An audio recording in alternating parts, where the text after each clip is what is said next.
Shalom. I want to start off by giving our honor, our glory, our praise to Yahweh, Bahasham, Yahweh Shai, Bahasham, Rokaha, Kwadash. Peace and blessings to the hopeful elect, and double honors to the elders, prophets, and teachers who rule well and taught us this 100% truth. Now, as you can see in front of you, we got this dude. I'm pretty sure some of you have probably ran into him. This video is going to be a response to not only him, but the other jokers, the other Christian jokers that want to keep coming against the Hebrew Israelites, right? Because what you got to understand right now in the time that we're in is that Yahweh is starting to harden the hearts of a lot of these heathen and a lot of these 2/3. So they're starting to come against us even more, and it's going to just increase from this point on. But like I said, it's not just him. You know what I'm saying? You got these Jakes right here, all of them on that panel, man.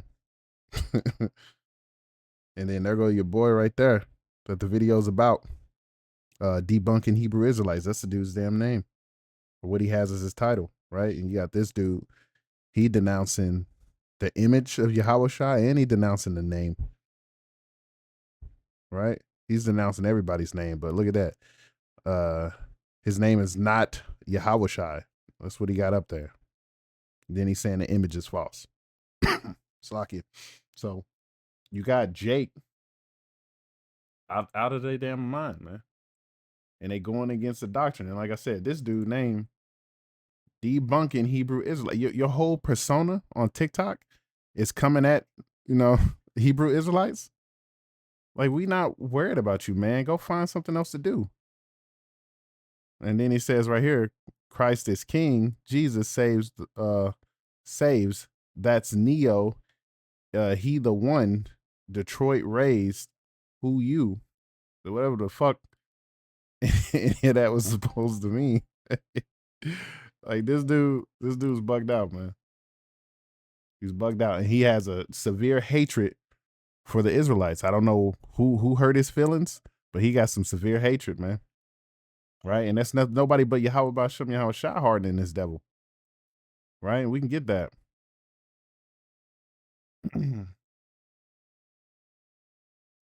Got it right here. The book of Romans, chapter 9, verse 18. Therefore, therefore hath he mercy on whom he will have mercy, and whom he will harden, or whom he will harden it. Salakia. Right? So he's gonna harden, Yahweh Ba'Shem Yahweh Shai is gonna harden who he wants to. And guess who he's hardening? He's hardening these Jays. That's why they coming against the doctrine, and they coming against the brothers who push the truth. And I'm not saying all these camps push the truth. The main one I'm talking about, right, is the ones that I'm under, and I'm not a part of the camp, but I'm an affiliate, is GMS. They hold the 100% truth. Right? Now let's jump into this video, this real quick little snippet of his video, man. I'm not gonna play the whole thing. Well, it's only 57 seconds, so. So, because my last video that I posted has a lot of Hebrew Israelites upset and in their feelings, clearly, because they don't believe the Bible. Really don't really know it, but because they are complaining and whining and calling me names in my comment section, I'm going live again today a little earlier than planned. You guys making me do it, you keep giving me the ammunition to. Yeah, I was making you do it. It's sad that y'all claim to be the people of the book and don't believe the book. For another grown man to tell another grown man, go say something to this person, go debate this person, while you're in my comments making a lot of comments, it's very telling. You can't defend what you believe, so you want me to go to somebody else you think can handle me. But I'm glad right you now. think can handle you? Like, who does dude think he is, man? Who we think he is? Scriptures tell us not to think too highly of ourselves, man. Let's grab that precept. It's a locky if you hear my son in the background. All right. It's the book of Romans, chapter 12, verse 3. For I say, through the grace given unto me, to every man that is among you, not to think of himself more highly than he ought to think, but to think soberly according to as power hath dealt to every man the measure of faith. So this man thinks extremely highly of himself for him to come on here and say, like, as if he's somebody that's hard to deal with. Like, we can't, destroy his entire doctrine, which we've already done this over and over again. And what I'm going to go into actually is Cornelius, because he kept saying over and over again in Alive that they can't, they got to go all over the book just to break down Cornelius. No, you don't. Just to prove that Cornelius is an Israelite, you don't really have to go that far, man. If you actually pay attention to what's being said, you can understand who Cornelius is. But you're not going to do that, man. You're not going to study to show thyself approved. Most Christians don't, and they never will. And what it all comes down to is these dudes is hurt, right? And why are they hurt? Let's grab a precept. Right? This is the book of Galatians chapter 4, verse 16. Am I therefore become your enemy because I tell you the truth? That's why they so damn hurt. They get told the truth. They get told about themselves, and they don't know how to, they can't really come against the scriptures. Right? And then they try to say we jump over the scriptures, we jump all over the Bible just to prove something. That's because everything has to be precept upon precept, man. It says here a little and there a little, does it not? And this ain't even really to go that's hard at this dude, because I don't really give a shit, to be honest, about this man, if I'm being 100%. But we got to mark them, right? We got to mark them. Right? Because the book of Romans chapter 16, verse 17, this is what it says. Now I beseech you, brethren, mark them which cause divisions and offenses contrary to the doctrine which ye have learned, and avoid them. So we need to avoid this dude. This is why, the elders of GMS said, if you got Christians come up to the camps, or if you have Vocab Malone come up, call the police on their ass, man. Don't even deal with them. We don't have to. We don't have to deal with you. If you don't believe, get the fuck on. Why you coming over here bothering us, man? It's just like that damn one of the elders put out a video of a damn Christian, right? And he came up to the camp and he's shoulder checking people, and then he shoulder checked an older gentleman who had the gray hair. He don't even respect elders, man. Shoulder checked the man and pushed him. Like, what are you doing all that for, man? What you doing all that for? And then you didn't do that to none of the young brothers that was out there, because he would have been put on his ass. Let's bring out another precept to why we not dealing with y'all, man, in these last days. Because look, time's almost up. We're not going to keep going back and forth with you, right? This is the book of Proverbs chapter 14, verse 7. Go from the presence of a foolish man when thou perceivest not in him the lips of knowledge.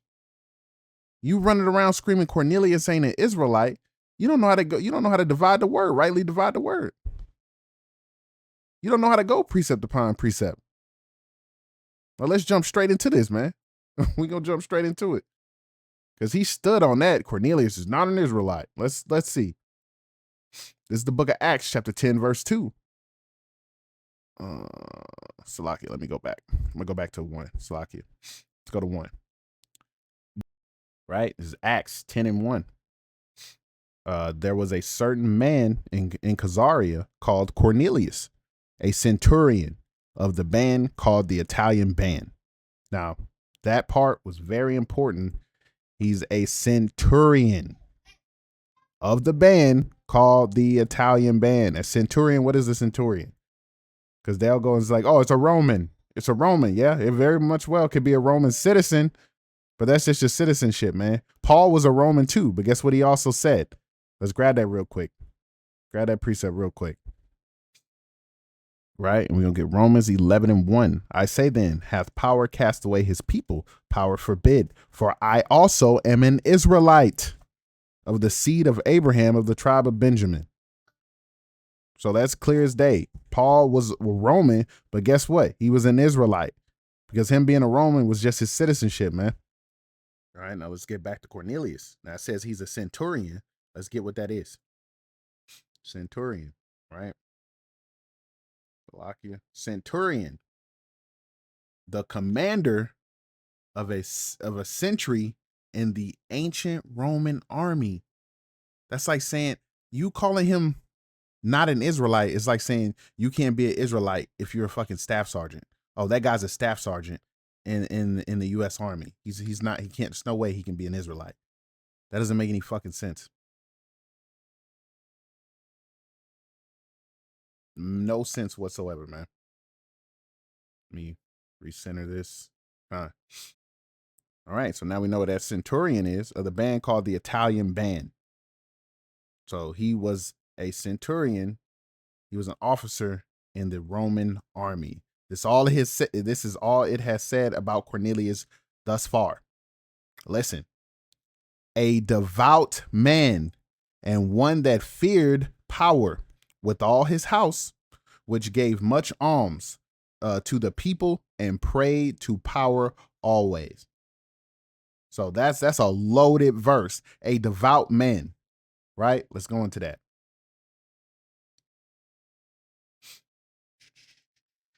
Slovakia. Devout, right? Strong's G 2152. Eusebes. Right. Now the outline biblical usage: pious, dutiful, right? Go down to the Strong's definition: well reverent, i.e., pious, devout, godly. You see that? Godly. That's very important because we're going to grab a precept. Right. And we're going to Psalms 82 and 6.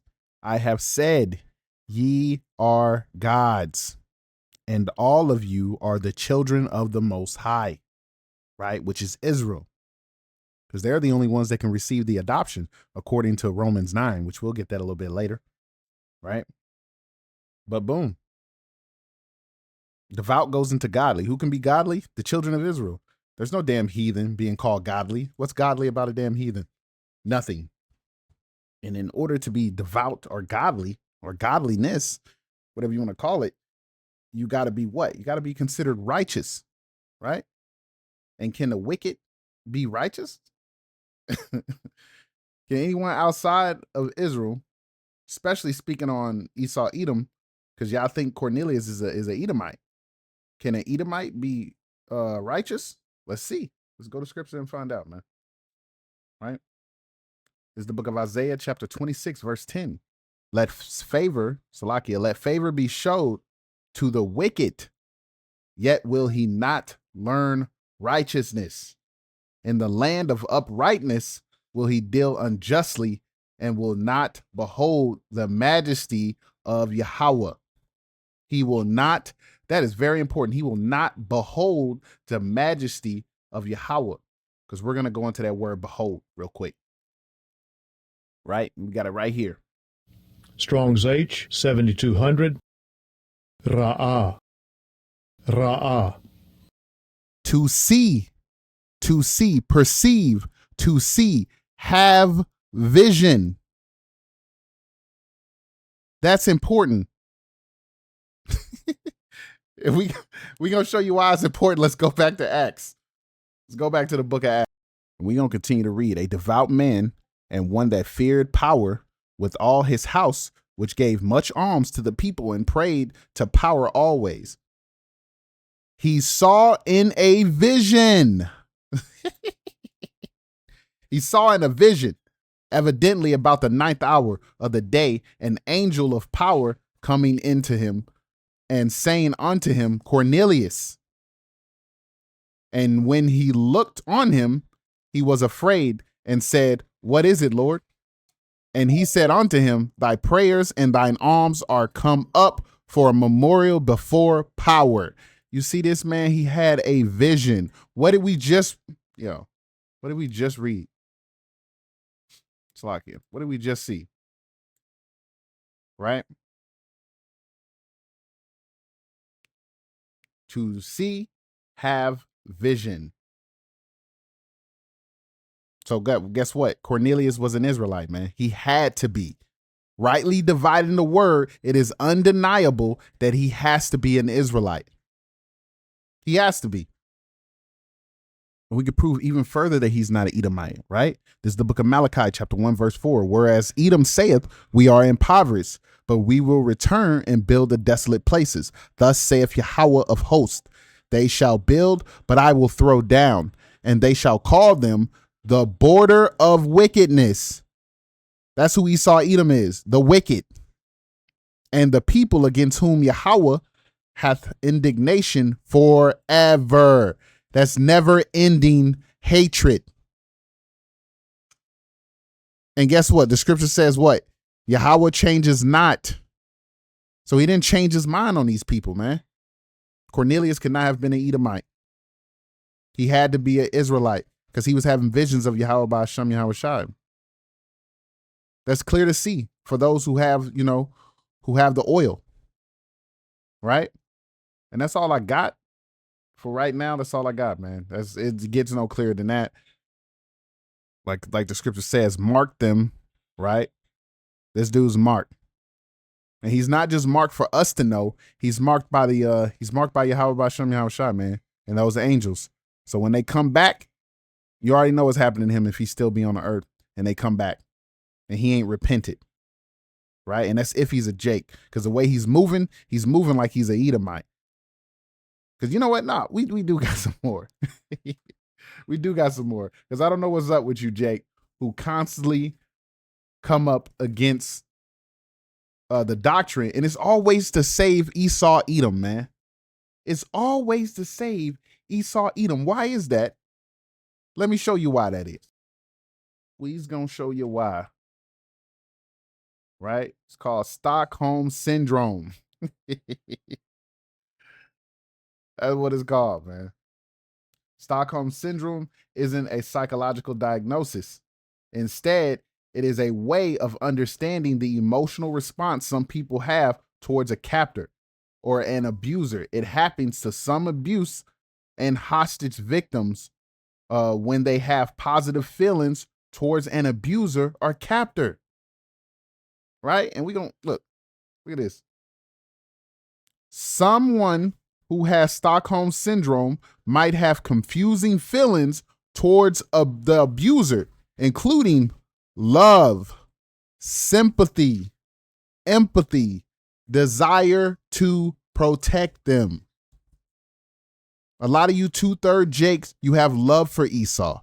You have sympathy for Esau. You have empathy for Esau. And you desire to protect Esau. Fuck Esau. Now what? Now what? You go, oh, see? Evil. Yeah. Come on. Man, we gonna end it right there. Shalom to the Akim who tuned in for this lesson. And it's shalom, man. Shalom.